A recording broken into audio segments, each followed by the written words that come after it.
being live streamed. Okay. So welcome everybody to our session today. Today is another roundtable where we have with us another awesome guest that is joining us today. Art director Johel Rivera. I think I butchered his name again. I'll let him say it afterwards. Yeah, and he's worked on Marvel What If as the art director, and currently he's at Stellar Lab Creative. Is that correct, Johel? Stellar Creative Lab. Stellar Creative Lab. Almost correct. Yes. So let's welcome Johel today. And everybody, Johel's like a pretty close friend. I've known him for a while now and I've seen his art journey. He's one of the most talented person. I can't say talented. I would say skilled because I know he worked really hard on his skill sets as well too. And in terms of whenever I show people portfolio of somebody who I consider to be a unicorn, that would be Johel, because whenever I look at his work, I was like, this person can rig, this person can animate, this person can draw. Basically, it's everything folded up in one. And he's one of the persons who I know can actually do all of that well. It's very rare that in terms of advising, whenever somebody tells you to focus on one skill set or the other, or you're trying to do too many things, that like often people can't do it all well. But Johel is definitely one of the persons that I was like, man, you do everything well. So let's give a round of applause and welcome to Johel. Hello. Thank you, everyone. Yeah, well, that's about it. You did butcher the name a little bit, but that's usually what happens. Is that let's say it. Let's say it. Yeah, the H in the middle is great. It's Johel. Joel? So yeah, I like to explain it like I'll type it in the chat. Like a Kryptonian name, like Kal-El. So it's like Johel. That's the easiest way to get it. I found after like 10 years of explaining it. That goes to the chase, at least with us, the nerds. As what you say, it's been a long journey. I met Ginger a long way in the day when I was studying at same university but different city. So on a trip that we did to Atlanta, we meet up, became friends. Went rafting that trip, right? So oh yes, whitewater rafting. Oh, that was fantastic. That was like 5 years ago now. Wow, time flies. I've been working on several shows. I live in Vancouver, Canada, after the US, where I went to school. I'm from Costa Rica, which I am right now. It's my last week in the country. I was visiting friends, family. And I don't know, we can start talking just. Definitely, yeah. So I think first thing I would definitely want to say is, Johel, before this, before your whole career, how did you start getting into animation, or what drew you to this field? Yes, I actually started in architecture in architecture school back in Costa Rica, but I didn't quite made it. It wasn't quite my thing. And back in the day, animation school was starting here in Costa Rica, one of the first schools. The first people to graduate from that program were starting the year I left architecture about that time. And I found out about the program by randomness. Almost I went to a friend's house. They had a little brochure with some school information. I didn't know what to do with my life. So I just like, I'll wing it, take it. And still it took like almost a whole year to convince my parents that animation was a thing. Here in Costa Rica and most of Latin America, it's still like hard to envision it as a career path, right? They told me, no, you can't be a hobbyist. You can work in a hobby. Which the other thing I want to study was music. So I was like, okay, I'm almost out of choices. So I took that year still in architecture school, but pretty much off. I started like hanging out, working with my dad and with my mom, and just keep nagging them like, okay, this animation, this is how it works. I have to inform myself about it. And after almost that year passed, they were okay. We still don't get it, but it's okay if you go that way. We took a small loan to get into the university, and it started from there. Again, it was like one of the first Latin American programs for animation and it was still like pretty new, but it's pretty cool school. It's like a friend here in the chat, Edo. I think he was my senior there. It was his work was amazing. It was always super inspiring. That's something that I learned from the school, like, and still from the setup in Costa Rica. It's like a small country, highly talented. There's a lot of people here. who are pretty good at it, and it's always been inspiring. And I guess that happened here, happened in SCAD, is I learned so much from my classmates, from my friends, that always like push me forward to keep on trying new things. That's how I started like learning, like just like rigging, modeling, animation, design, which design was my ultimate goal, where I started like keep heading up to. So I was about to finish school in Costa Rica. I was working at a studio as well. And then the opportunity to go to the US with a scholarship came up, and I took it. I didn't finish school here when I started there. And Costa Rica was mostly focused on 3D side. And in SCAD, I started to focus on 2D animation and sequential art. I was double majoring at the time. We had some access that I couldn't get here. My third year, stuff happened in the country. I couldn't have, we lose like our financial standing in the family. And I was almost had to drop out school. But that's when my grandma came up, and then she took money from her retirement fund, and it's like, hey, take this last term, finish what you can. So I had to drop to the animation program and finish sequential, which I could in that term. And after graduation, I moved to LA with some classmates as well to see what up, see if we could get a job there. Like many people, just applied to so many jobs right out of school. And on one of those was the HX in Canada, which they were interested in my compositing reel. So I just built a bunch of reels and just everything. I didn't keep track of who I sent stuff to. So they reach out, it's like, hey, we like your work. I remember like that interview was the day we almost were getting kicked out of the Airbnb, and we had to find a place to live in the same day. It was crazy because nobody wanted to rent us. There were like 5 Latino guys with no credit history, no jobs, no friends in the city. We found a place with another former SCAD student who was a classmate of one of my friends who was there. And it worked out in the end. But that same day, I had the interview with happening in Starbucks. They had headphones. It was crazy. It didn't went well, but they liked me real enough to give me a chance. And they started working towards that, right? So the job offer came through. I signed the contract, and then I went to Canada. That's where I started there. That was for My Little Pony movie as a 2D compositor in Harmony and After Effects. After that, project wraps up, and the company starts working in Carmen, San Diego, and I got a chance to look at some of the previous work they were doing.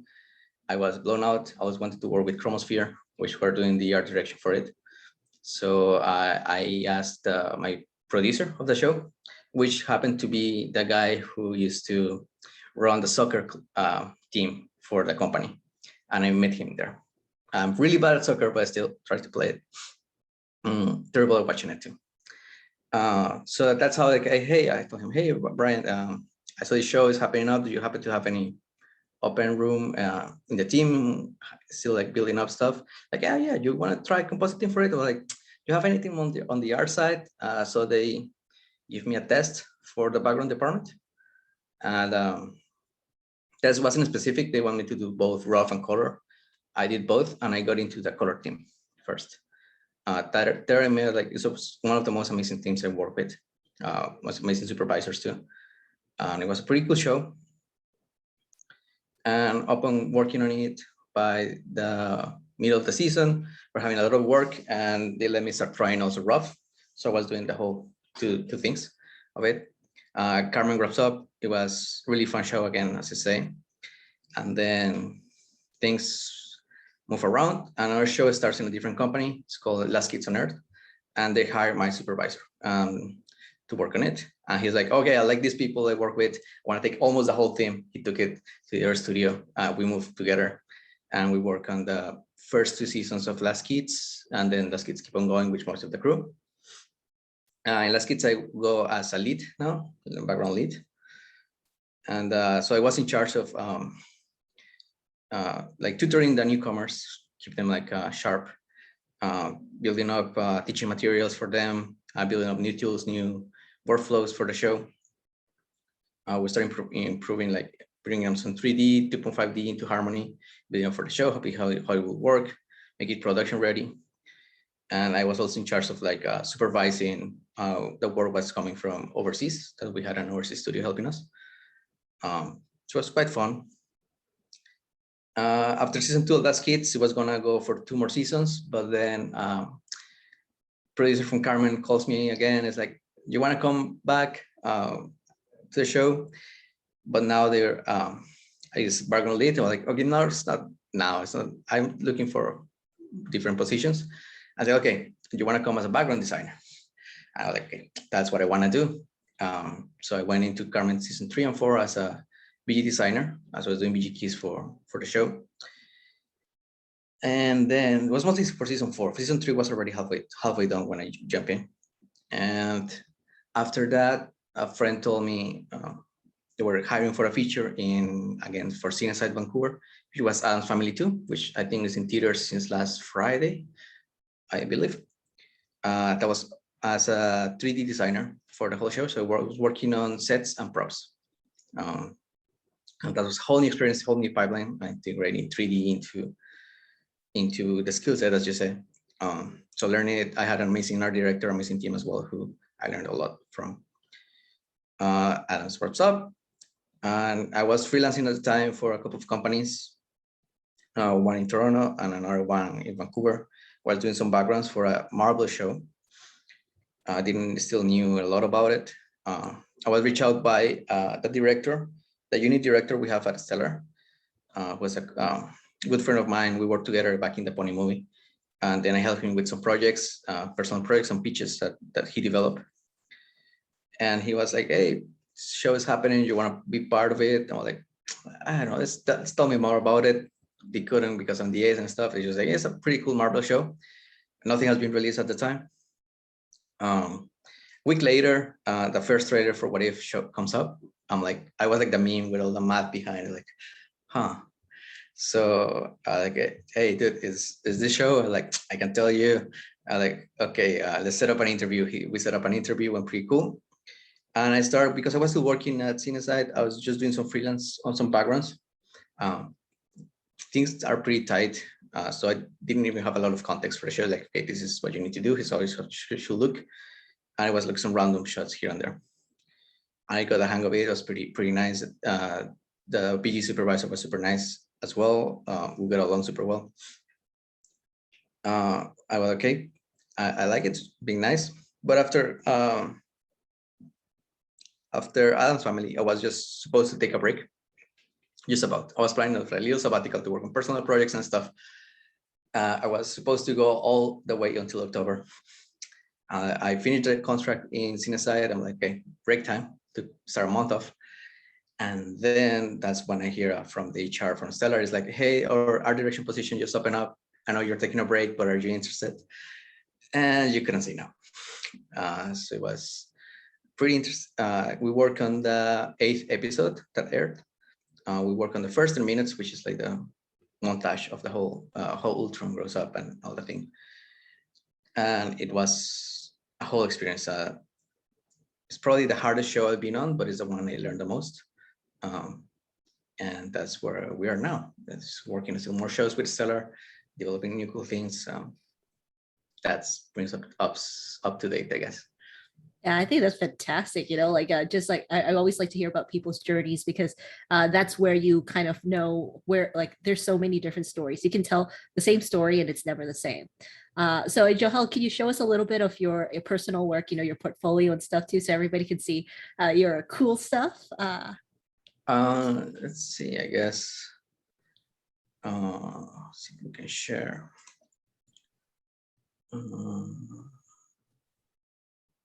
What is it? Yeah. So I think definitely one of the things that has always stood out for me about your work is the color, as color has always been a big thing. Yeah, color's always been like my happy place, I like to think. I once, I think it was my sophomore year in school. I went to my first CTN and I got to meet up with where you're just showing your portfolio around to people, being obnoxious. Yes. And all that stuff, right? I had a big art crush on Pascal Campion at the time. And I ran to his booth. He was just setting up. It was the second day. He didn't win the first one. I was just busy setting up, and his wife was there. I was just start talking with her. I was like, "Oh, you come here." I was picking up a book that I just sponsored through Kickstarter as well. So I was just talking with her about the book, and like, "Oh, you're a student too? Do you want to show your work to Pascal?" Well, like, he's busy. I don't want to bother. I'm like, it's Pascal, come. You just drag him out from setting up his booth and show him my work, and he destroyed it, but in a really good way. That's I still tell it like it was so to the point. He was like, "Okay, you have a lot of work, but right now it's not working. Yeah, there's a lot of stuff here." He gave me like pointer advice to each thing that I should like improve and why it wasn't working and how to make it work, right? Then he also gave me a set of exercises to try and stuff like that. So that was like my first wake up call. I always love for him like the colors and how it works, but like don't think so much about the color itself. You think of your organizing your values, your planes, your stuff here in shot. And then, okay, I would spend the rest of the CTN in the parking lot just by myself, like little Charlie Brown there. But it was pretty enlightening. After that, I went the next year and I keep improving my work at school, keeping all the to this day, I still keep those pointers to myself when I'm like making a new piece or anything. And I guess those were like the foundations of my work. It did definitely ramp up after that. Really good advice. So yeah, colors being always where I have the most fun. I learned like if your values are structured, you have a lot of room to play with color by itself. As long as your value structure is solid. So that's been basically my driving key over there. Then comes like the lighting phase and the design phase, shape phase. There's a lot of foundations that they all come together into the work and how to keep them around. The work the work I have in the side is still like pretty out of date. A lot of that still is student work. I just been keeping up. Mostly, if I'm making it up, I don't know if you can see it. Yeah, I think it's fantastic though, because like older work, student work, when you start to have professional work, it's actually harder for people to look and replicate or see like, oh, how do I make a portfolio that is really good? But then when you see people's student work, you're like, okay, wow, this, like when they're a student, they still like know how to, the layouts and the structures and stuff as well too. Yeah, I think like one of the goals in the break that was I want to have, and I didn't end up having, was building a new portfolio, but just to see where I was, you know what I mean? It's like I've been working in the industry for like it was 5 years now, and I haven't sit down and do like an actual portfolio pieces. I've been drawing a lot for my own, and I do that every day, like drawing. I finish working, and back then when we used to still go to studios, I'll finish the workday and I'll go to a cafe and then just spend the rest of the night sketching in some place because I really enjoy it. It's super fun for me. But not doing complete final pieces, right? Not production ready pieces. I just do quick sketches, 1 hour, 2 hours, and that's about all I can get off after a day of work. Yeah. Is there any particular piece? Oh, no, go ahead. That's why I wanted the break to see like where I was standing now and then reevaluate and see which places to push and stuff. But it's still coming. Someday I'll get down to it. Yeah, definitely. That's really good. What are some of the programs that you have worked with? Because we have Shaquem here asking if you worked with Toonboo. Yes, actually Tumu Harmony was my door into Canada in a way, because the comp for the movie was being done in comp. And I learned a lot of it in school. And because I have that portfolio, remember like it was John Weber, our 2D professor, they were like, you have really good at the comp side. I've done some of it back in Costa Rica when I was in studio in After Effects. And I started doing some in Harmony for all the student short films that were happening. And I happened to build a reel for compositing that used Harmony and After Effects. And when the supervisor for the movie saw it, he was like, just get this guy. No, it doesn't matter. We just need this guy. I didn't know that until after the movie wrap up. He was like, dude, everybody else got a test. You just went in. I didn't got a test for that show. So like, that's pretty cool. So I did use Harmony. After in Last Kids, I started using Harmony for backgrounds. Actually, I can show some of it. Yes, please. I was going to mention as well too what you're talking about right now. Some of the local studios have been saying, we need more 2D compositors. We need more animation compositors for sure. Yes. Yeah. So this is one of the things that we introduced in using Harmony, which is the use of 3D sets. So all of these sets are built with 2D flat assets into 3D space inside of Harmony, because the pipeline that we had allow us to it. So animators have full control of a 3D space that look 2D inside the show. And we build it up using flat assets like this, and just, it was funny, we use a lot of like video game techniques, all 96 video game techniques. For example, the reflections in the background is just the same PG in 3D, flip upside down, being cut by a mask of the floor, use like a directional blur to get that reflection effect. So it was really helpful for shots that really couldn't be like a single painted BG, and we didn't have a 3D pipeline in the show. So it was a workaround for it. So Harmony is one of those. I use After Effects, but nowadays it's mostly Photoshop, where I keep up working, right? So what else? I use Maya. Maya was my 3D beginnings. I knew it pretty well back in the day. I used to teach a class in rendering for a render engine that doesn't exist anymore. So like the definition is obsolete, but the foundations are the same. Foundation of lighting, of material, how they work and everything. So I still keep some of that knowledge back in the day. I've been learning Blender for my own. It's not going great, mostly because of time. I can navigate it. I use it pretty basic, but not as I can use Maya. So it's on the bucket list. Can you click on the animation part? I wanted to see what I mean when I say unicorn, because like there's, like I said, it's like when I go to his reel, I was like, everything works. The 2D reel works, the rendering lighting reel works, the rigging reel works. I especially love the rigging reel as well too, and like the compositing reel. Yeah, rigging was super fun. Rigging was my first job in Costa Rica back in the day. A studio called Marte Studio. It was for a rigging class. I guess I could play it in the background. Well,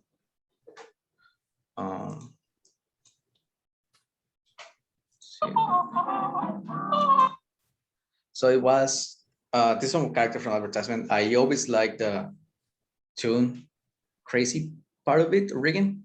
Never went for the hyper realistic one of it. And I started learning on my own how to do this kind of stuff, like deformations. I remember there was some shorts of that did that. I was like, okay, how do we manage to make this happen, right? So it was pretty fun, pretty self-taught at that point.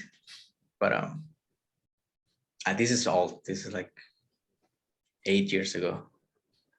This was the class project that got me my first job. This was the second one.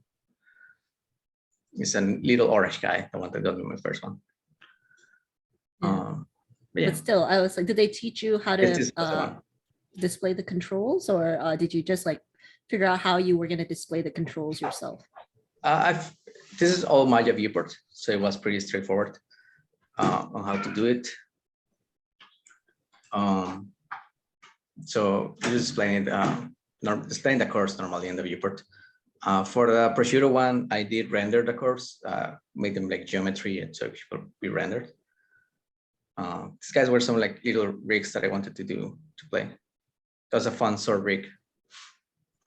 This cube was for a friend's project. It was fun to work with. Then I started going more into like cartoony, low poly kind of stuff. That email doesn't exist anymore. Yeah. Yes. So let's talk about Marvel What If, and let's get some questions too, because I know some folks here also have some questions as well too. So do you have anything you want to show on here, or shall we get to chat? Oh yes. Put it in the back. So we work on this episode 8 that aired. The one was What If Ultron 1. And the work as an art director really hard to show. I didn't have there's nothing I can say, this is my piece, this is my work. My work is just to guide, following the guidelines that come from Marvel for the style of the show, keep a bar on quality and see how things move around up on there. So this is just a few of the scenes that we got to work on as a studio. Just most of 80 people were involved at any point in any of these shots. I had a great background team full of super talented artists. I'm probably the least talented artist in my team because they're amazing. And my job is only just to keep in track with how it should look, and keep up the bar. I'm in charge of reviewing props, reviewing character, reviewing backgrounds, and reviewing final image, final render.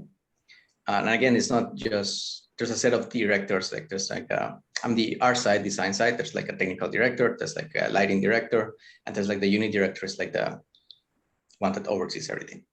So that's kind of where my job went in, right? There's a view of the team. This is the credit page of everybody involved. Teaser. But yeah. We have a question from Edo Burns. You're welcome to say it or like directly ask it if you'd like. I'm going to stop the screen sharing first. So, okay. If not, would you like me to read it out, Edo? Well, then I will read it out. They ask, how has knowing different aspects of 3D and 2D help you excel at being an art director? That's, I think, one of the things that actually helped me the most in Canada overall. It's the, if you go back in time and a little bit in Costa Rica, there's not a huge industry. So we're all taught to be generalists in a really good way. So we're working with small teams. They're producing really quality job work, but we're meant to learn a lot of the tools because like you have to do everything.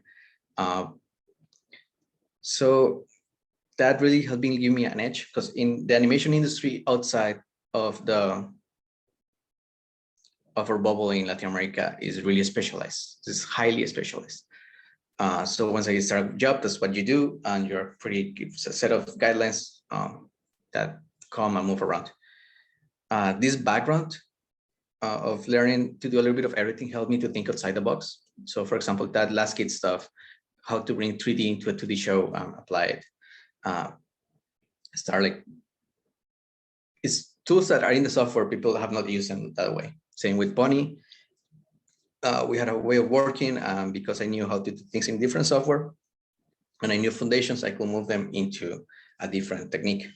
And that way we keep developing. For example, the 3D rendering knowledge of lighting, how materials work, they help me into my 2D painting style, not only to paint realistically, if that's what you may be doing, but also how to keep it back into, break the rules, how to stylize. It's not just like making things look up a way just because I started getting on studying how the physical world works, I can deconstruct from that point. So that also been helping a lot. In What If was definitely put everything to the test. The 2D shows I work on and the 3D stuff, they all come together because like Marvel is like all the backgrounds are 2D painted, but are projected into 3D geometry. All the characters are 3D, everything is rendered, but it's rendered to look in a specific way, non-realistic to match with the background style. So it's a lot of moving parts that is being driven by design and style. And is all the, let's say just like knowing what I knew from my life experiences in the back has helped me keep sane. I guess that's the best way to put it. Excellent. And our next question comes in from Jackson. Do you have a dream project of an existing property, storybook, myth, etc., you wish could be adapted into a animation? Not a dream project by itself. I have projects on my own. I would love to work my own stories in the future. But if I could work in a show, I would love to be something like Neil Gaiman written, because I just love his stuff overall. Maybe anything about it. Probably if they ever do like the Graveyard Book, that'll be awesome to be part of. Mythology is always amazing. I think nowadays I also it's like the people I would love to work with. Most of the projects by themselves. A project in open time when working in the industry, projects they come and go.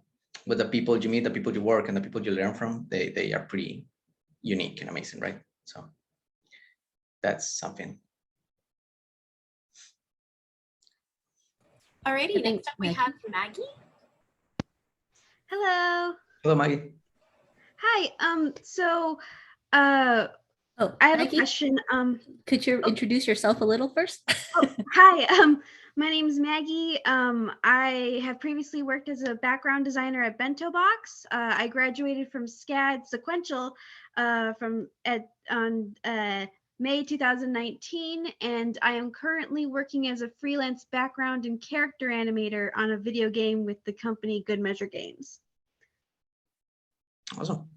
Yeah. So my question is, so I've been interviewing and testing for multiple companies, and while I've gotten mostly positive reviews about my work and my professionalism, it seems the thing that's killing me in the application process is my lack of experience.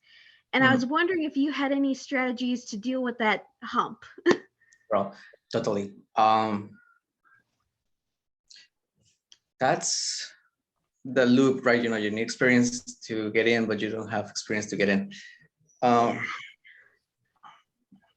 It's play it, build up your portfolio. You take a lot from what you learn from the test. It's like what they're looking for, right? How and why. A lot of that application, in the end, they come to timing.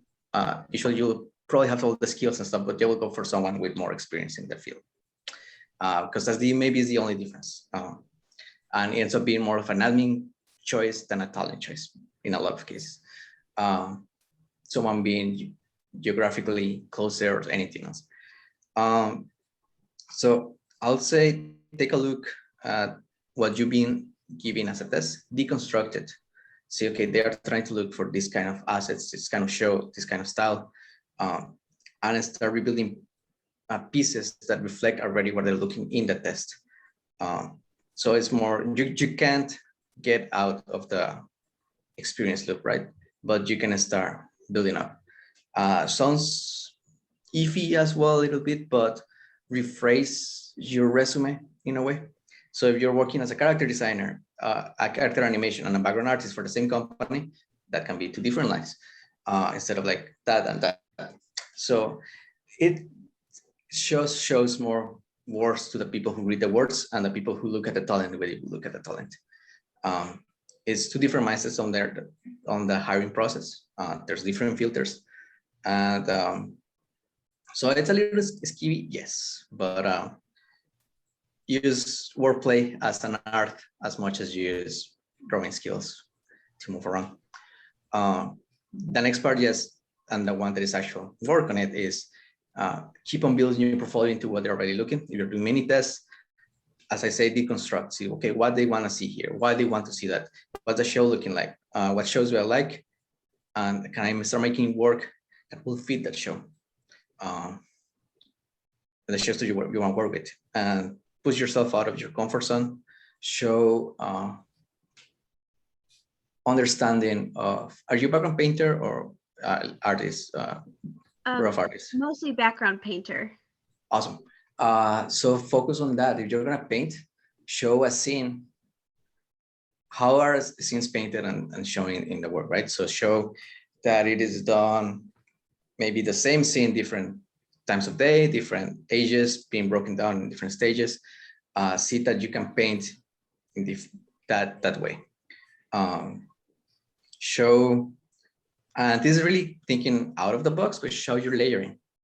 Because one of the jobs in the color part is how you layer that, and that's a lot of production have a lot of time. They spend a lot of time training the people to do. So how you layer your overlay layers, your underlay layers, and your planes of depth to be exported for comp. So that's, you may not have the actual job experience, but you know how to do the job. That's what you want to show there, right? Definitely. Maggie, I think like what Joel said is a lot of timing. Definitely. So if the other thing I would suggest to is like what you're doing now is talking to people from that particular company. The more people the more people to vouch for you too. Because sometimes it's just a matter of, oh, I know this person a little bit better than I know this person. It does happen sometimes as well too. But yeah, I think it's just a matter of time since you've got Bento under your belt, and I think it's especially showing a diversity of style that would definitely help as well. Yeah, and one of the things that I would add on to that is it practice the delicate balance of oversharing.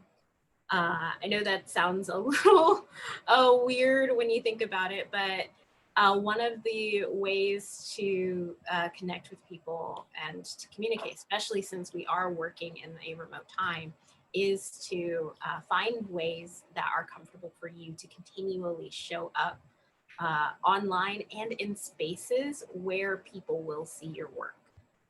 Some people who get very good like work or working with other people like on Behance or LinkedIn or even on Discord boards, they get those jobs because they're showing up on those places or they're hanging out digitally on those places to be more present in people's eye. As far as feeling like connected with people. So that way it just helps with the timing and the luck part. Right. Yeah. Gotcha. Just one little thing I would like to add from my personal experience. I always want to work in design. But in my case, it took me 3 years to get a design job, 4 years almost. I started doing comp and then I started moving to a pipeline. Getting your foot in is always the hardest part, right? So maybe you really want to do background painting, but maybe there's positions in a different kind of job. Be open to take those. Again, it's like just getting that experience into a company. Don't close your options. If your heart is on BG color, keep doing it. But again, having a open skill set is really helpful. Again, I got my job in Carmen in backgrounds because I play soccer with a producer, and he liked me enough as a person, and I was already in the company, so it was easier to rehire me into a different show. They did give me a test. I went to some filters, but that gave me the edge before the job was even posted online, right? So get your foot in, even if it's not something that will drive your passion. But you'll get there. Keep just working towards that goal. It takes time, as everything does, right? Again, it took me 3-4 years to get into the coveted design title. Yeah, it took after school I was like, I'm ready for my design job, and then it took me 2 years to get the background design job at Bento, and I was like, yes, finally. And then I worked one project and they're like, okay, we'll see you next time. I'm like, great, when's next time? And then it's been since April, and of course they haven't called me back, so it happens. And then you will get one and they will call you back and they will overlap. That's how it goes. Yeah, don't despair as much. It's the same thing. Just keep on building that experience connections and keep on building your own art. Yep, you're on the right path. It really is just like the little train that could chugga chugga. Indo says they agree with Johel, Halel, sorry, that it takes time to get where you want to be, but most people get discouraged and thus they never go there. So it's important to stick to it with enthusiasm and find the delicate balance of taking breaks to find the joy in life to keep that enthusiasm going. Yeah, that's also true. Like everything you do in life will feed back into your art, and your art will feed back into your life. So nurture both. Our next question comes from Shakim on Facebook again. This one is, do you like working remote or in a studio? I've been able to work from back home for a few weeks in Costa Rica. I haven't been here in 3 years before this, so I do like it. It opened new possibilities.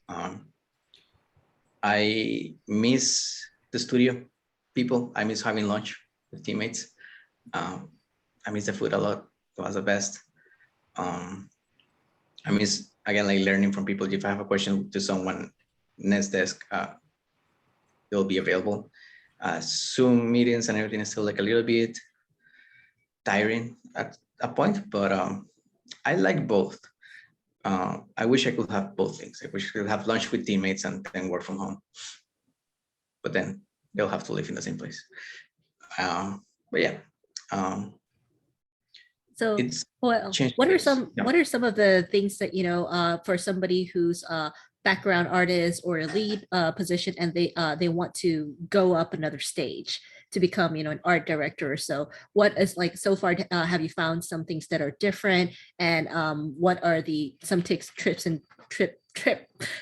and tips that you learned along the way that you think might be helpful for people who want to do that, and what should they be prepared for? Be prepared that the higher you go, the less you draw. And that's the one that hurts the most. Because now you're in charge of like either teaching others, keeping the showing style, and then you need to trust people.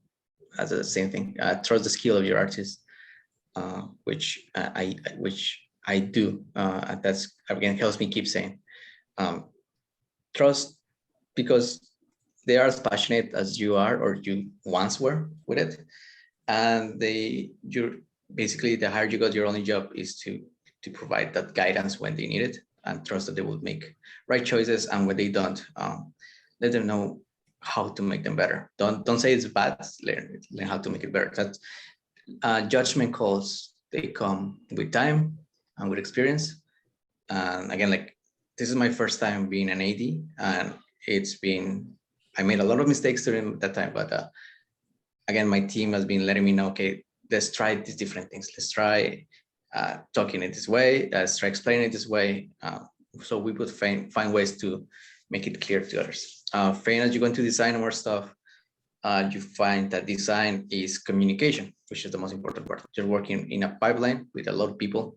So you're designing things to other people who work with, either in a 2D or a 3D pipeline. They have to be clear and they have to communicate.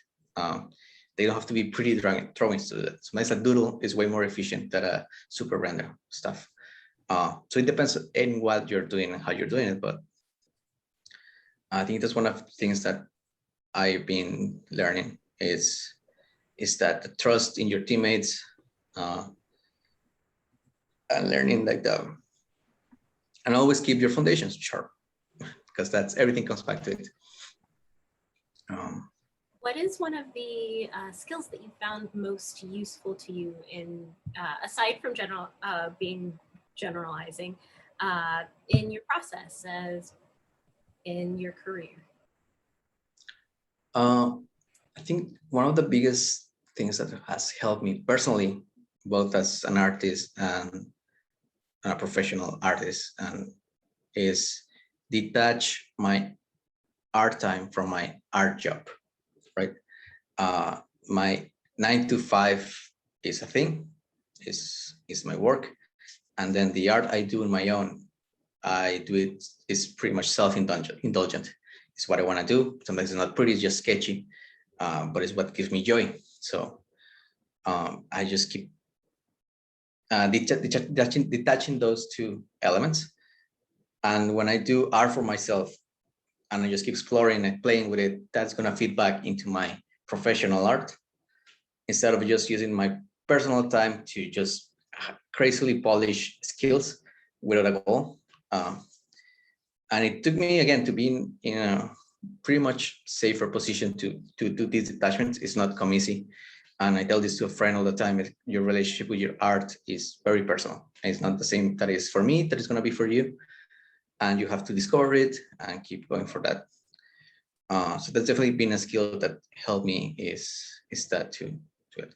A sketchbook time for me, my sketchbook is my friend. I have it with me all the time. I draw on it all the time. I burn through sketchbooks as fast as I can. And that just keeps ideas flowing. It's kind of disrespecting it a little bit. Losing, there's like nothing mysterious or mythical about a blank page, or nothing sacred about an idea. just throw it in, make it happen, and move to the next. And then you can iterate and make it better and keep on polishing, and that will happen down the line. But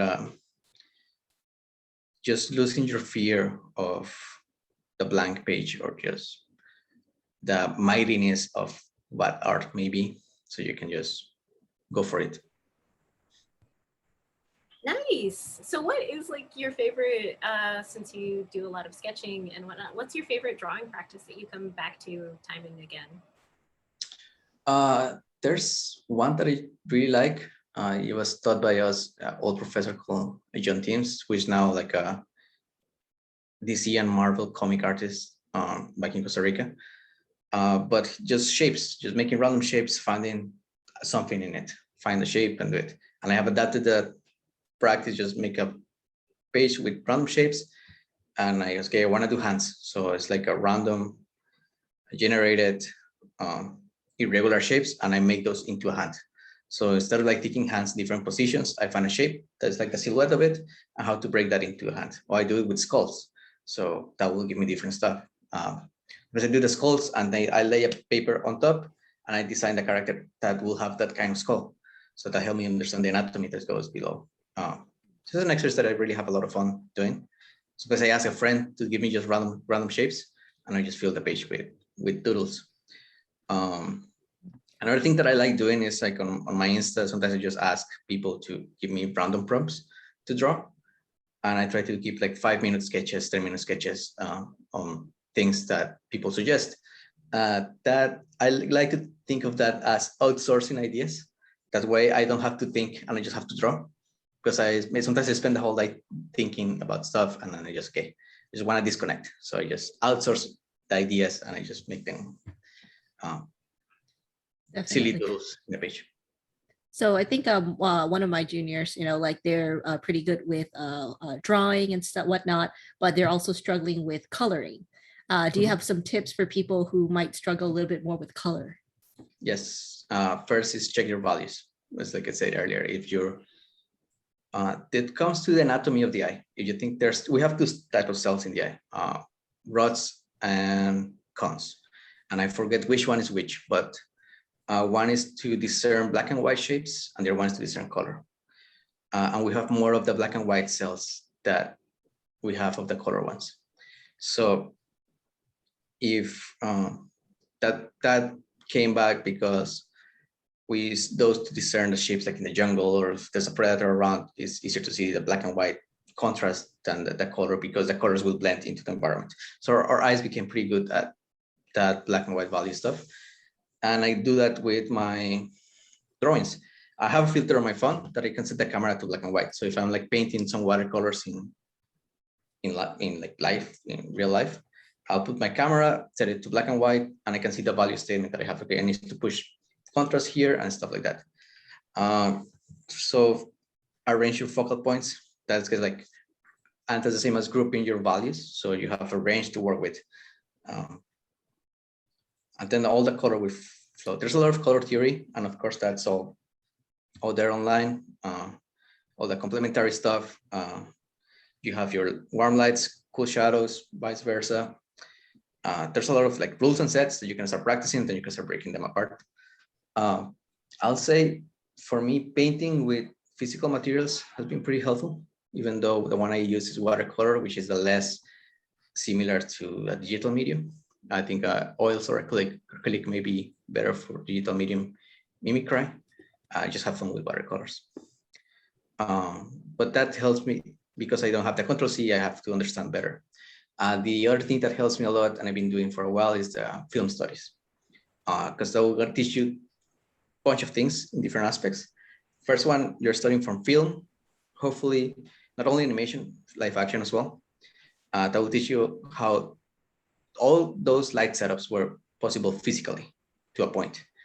So you can understand and see how they interact with each other physically. Just start learning about film language, composition, arrangement of things. So it all comes around.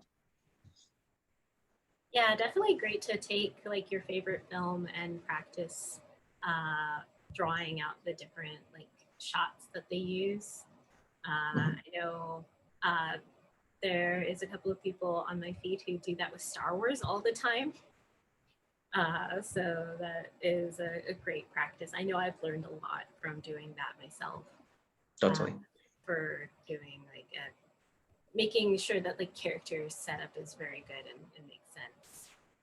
It's usually what I tend to focus in on when I'm practicing. Mhm. Definitely. So if anybody has any other questions, please let us know, because we're gonna play a quick trivia game with Johel to see if we can answer like 10 animation questions really fast. Okay. Surprised I can't. You'd be surprised. I can't. Some of them I can't too either. So okay, I'm going to share my screen. But if anybody has anything, please go into the chat. Can everybody see my screen? Yes, I can. Okay, perfect. Okay, well, first one. What cartoon hero is in love with sweet Polly Purebred? Is it Mighty Mouse, George of the Jungle, Scooby-Doo, or Underdog? I'll go with Scooby-Doo for purebred. I don't know. Okay, the correct answer is Underdog. Okay, All right. it's a very old animation, so. Yeah, I have no idea what it was. What cartoon features a team of superheroes including Cyborg? You know this one? Okay. Ding, ding, ding, ding. Awesome. What does George Jetson's flying car transform into after he gets to work? Briefcase. Briefcase. Oh, that's great. Where do the Flintstones live? Bedrock. You know, these ones are extra tough because I used to watch those in Spanish. That's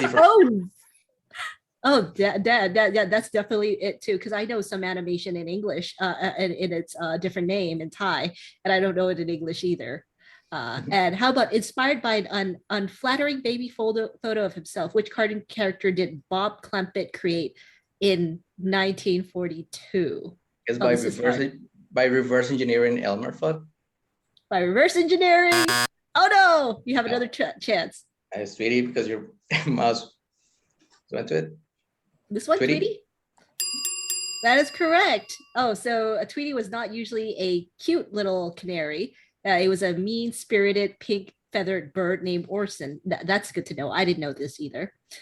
How many years after the debut of Mickey Mouse was it before Minnie made her first appearance? I'll say 1 year. Same year. Same year. Oh no. Correct. Same year is correct. So Minnie appeared at the same time as Mickey in his first film, Playing Crazy. I thought they would talk about Steamboat Willie, but I guess not. What blue skin cartoon? First with Up, I think. Right, because I was like, did she appear in Steamboat Willie? I don't remember, but I remember Steamboat was the first with Sun, which probably did. Exactly. It was from the beginning. Yeah. What blue skin cartoon character took North America by a storm in 1981? Smurfs.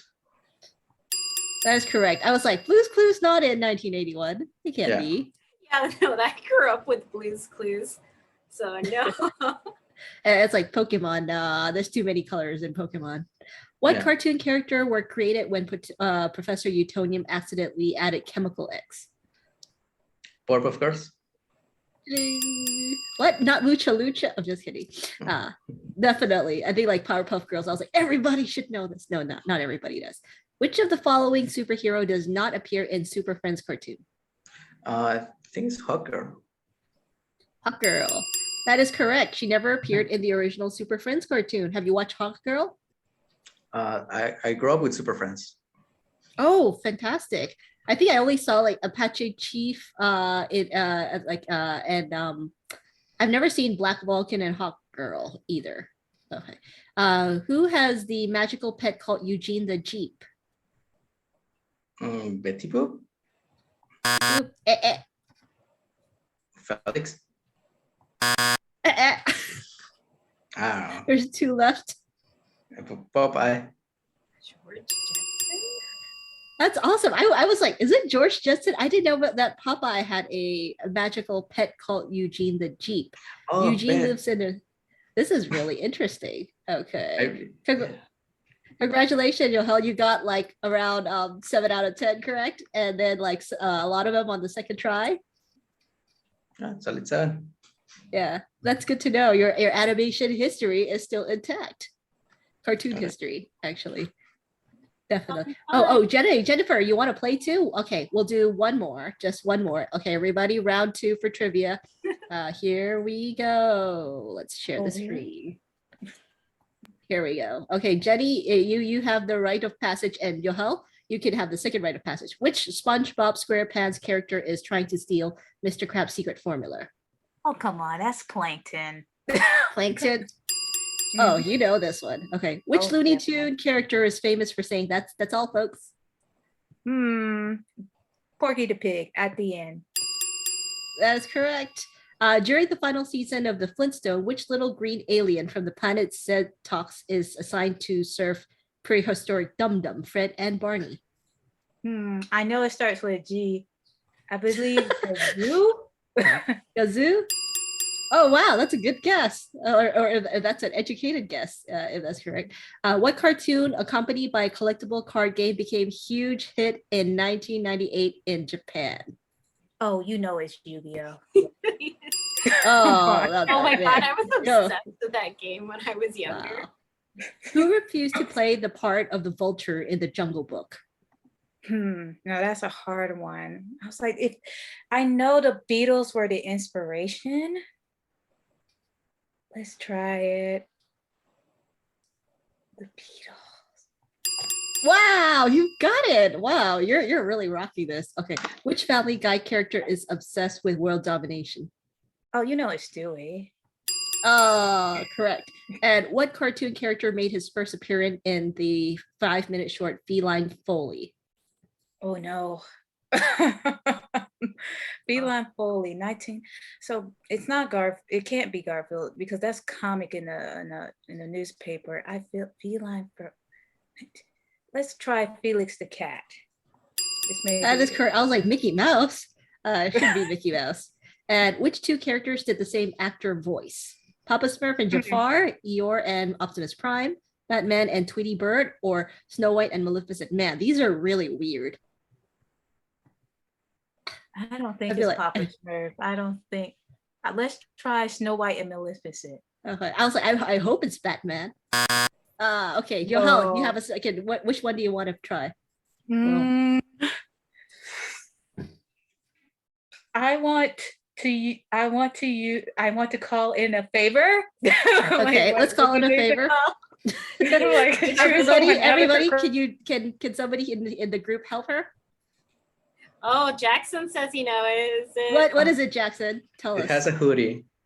A hoodie? What's a hoodie? Eeyore. Eeyore? Oh, I was reading the one below. I was reading the one below. Okay, what should I choose? I think Eeyore. I trust Jackson. Oh my God, Jackson! Jackson is so good at this. He's actually going to be our master trivia person. He's the one who's like, let's do more trivia. So I was like, yeah. Like I wanted it to be Batman. On our Discord that is like crazy hard, and he gets so many questions right, and I'm like, how did you get that right? I wish it was Tweety and Batman though. During the first 5 seasons of South Park, which character? Come on, guys. It's Kenny, like in nearly every episode. Ding, ding, ding, ding. And which Johnny Quest character has the mystical powers? Okay, it's not Johnny. It's not Johnny. Darn, I can't remember. It's like Haji. Because Haji, I don't recall him doing magic. I don't. It wasn't the Indian friend was the one who did magic. Oh, okay, let's try Haji. Correct, it is Haji. I don't remember him doing anything too, but I just remember that. Yeah, he would just like cross his arms, and occasionally like a rope would do something. Wait. Oh, really? Oh my Good job, Jennifer. Like, wow, you really rocked this. Your trivia points scores are off the roof. I think you only got like 1 wrong and 1 assist, 2 assist as well too. Yeah, definitely. It's kind of hard to really hear it. You know, it's like for me, it's hard to hear the similarities in voices. So it's kind of like, okay, but yeah, that's what happens when you grow up watching cartoons. For sure. And Jenny, Yeah. this is Joel. So nice to meet you, Jenny. Jenny's also currently at SCAD. Nice to meet you. Nice to meet We you. love your hair. Oh, thank Yeah. you. Try to get So I it think- dyed all the time. Yeah, fantastic. So I think that's the end. Anybody has any last word for Joel before we let him go? And thank him for being such a wonderful guest here and also a wonderful trivia quiz answer master. Okay, Nope. I think that's it Okay, for. well, hold on, don't. Oh, not don't yet, not yet. Sorry. Leave yet. I'm like I kicking everybody still out. have the end credits announcements to make out to everyone. So thank you again for being a part of us. And if you want to see more of what we do here, join our Discord boards, our Instagram or Facebook, where you can see all of the stuff that we do. And we have an amazing community of people who've been sharing a lot of their artwork, as well as giving community portfolio reviews and just talking over everything. We run a bi-monthly meeting on Wednesdays at 9 Eastern Standard Time, where we meet and talk and chat with everybody. Some of the things that you want to make note of for this year is our website is finally done as far as getting a new scene on it, and it's gotten a facelift and we're excited about it. You can go check out a bunch of things there. One of the things that we are still working on for our website that we are so excited to share as soon as we're done is we will have a resource page for everyone. But for now, you can check out some of the other things that we do as an organization on there, from doing different courses and teaching classes to some of the events that we will be holding, as well as some of the bonuses that you can get if you become a member of ASIFA, ABBA, and joining our membership programs. You can also sign up to volunteer through there. We will be starting our monthly drawing classes again with Sandy Chamberlain, the professor at Kennesaw. She does our drawing sessions, and she will be back in November. That will be Tuesday, November 2nd at 8 p.m. For you to join in there. Don't forget to RSVP on our website, where you'll be able to find the eventive link under calendar in our schedule area. And last but not least, the Sweaty Eyeball Animation Festival is November 12th through the 19th. That is something that you can join. They have a mission of showcasing unique and experimental and diverse voices in the field, from filmmaking that focuses on innovation, craft, storytelling, and working with questions to preconceive the notion of what animation could be and should be. So if you love animation, independent animators, you should totally check that out. And Yes. I think I Wait, got it. last thing. last thing. On our website, on our resource page, currently we have a survey that's up.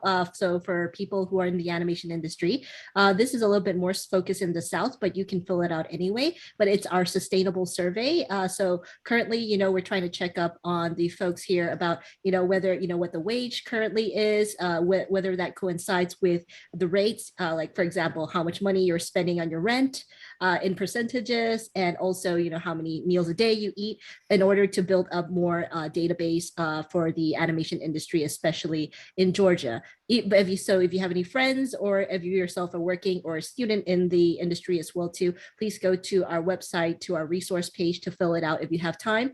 Even if you're not in Georgia, we also collect those data to kind of check up as well too, because we know that animators are nomadic. So for those of you who are able to, please help us fill that out. And also, if you want us to be connected to the studios in Atlanta, please fill in our animators directory as well too. That's on the same page, because that's a directory that we have a open and a closed version. The open version is we're going to start putting people's portfolios up so that other people can come over and see, what talents are in the area. And if for the closed directory, those are the ones that when studios reach out to us, we'll let them know, hey, there are these animator compositors available as well too. And also we have, different ticks for whether you're looking for remote opportunities, whether you're looking for just freelance studio work or clients as well too, in order to kind of build a bigger job portal for everybody as well too. So I think that's it. Yeah, thank you everybody for coming, and thank you, I do Johel. have a Joel. question. Sure, Jenny. Like, do you, Mr. Rivera, do you have any contacts we can contact you by, like a LinkedIn or? I guess mostly I have the Instagram, which is the ones I'm more as active at, which is just my name as it is in the Discord thingy, and a name at the end. And icon is a little green face. Yeah, LinkedIn too. I'm over there as well. I don't check it as often. I have a Facebook, but I use it mostly to get memes from my grandma. So that one's locked. Yes. Also, if you are from Latin America, Joel is doing a mentorship program. Can you tell us a little bit about that? Yeah, I'm doing basically a BG mentorship program for Latin American artists. It's going to be in Spanish. It's going to be free as well, and it's mostly talking about how production works in the international industry, at least in Canada, which is my experience. Mostly focused just to artists who haven't had a chance to work outside their own country, for them to understand what is needed, where the bar is when it comes to production work. And it's gonna go. I'm still planning it. So it's gonna be a while before I do it. It's gonna be a set of talks on different topics. The first one is just like the daily life, like an overview. Then it's gonna be one in BG rough, one in BG color, one in design. So it's gonna be one in core script, I guess, and one in art direction. Probably it's gonna be down the pipeline, up the pipeline. Probably it's gonna be every 3 weeks, starting in sometime in October. The first one, I'm gonna try to set up a Discord as well, for people to start giving feedback, and keep up with some exercise that I'm gonna propose on the chats. So it's fun. I'm still planning it, so it's still like in the rough stages. I got a lot of people who are interested in it. I got like 60 people who fill up a survey that I did on what topics, what days to make it. So I just need to make it happen. Trying to find it. We'd love to hear more about it. We have several people who are from Mexico who are working in a little bit in the industry. Some of them are still trying to break into the industry, that are frequent our Discord boards. So we'd love to hear more from that project. Awesome. Once it's, I'll be sharing it in social media once it takes more shape. Yeah, I do like an advance every 3 weeks. I just need to slowly chipping away at it, but that's the goal, to make it happen. Yeah, thank you, Joel. I'll make sure to pronounce that correct. Thank you, Joel, for joining us today, and everybody else as well too. And we hope you have a great experience with your mentorship program. We'd love to get a feedback whenever you're working on something else again, and hope you can join us again. And if you have a chance, and Atlanta is good someday, maybe you can come back and visit. Awesome. Yeah, we'll see. Thank you. Bye-bye. Thank you. Thank you all. Bye. Bye. Bye-bye.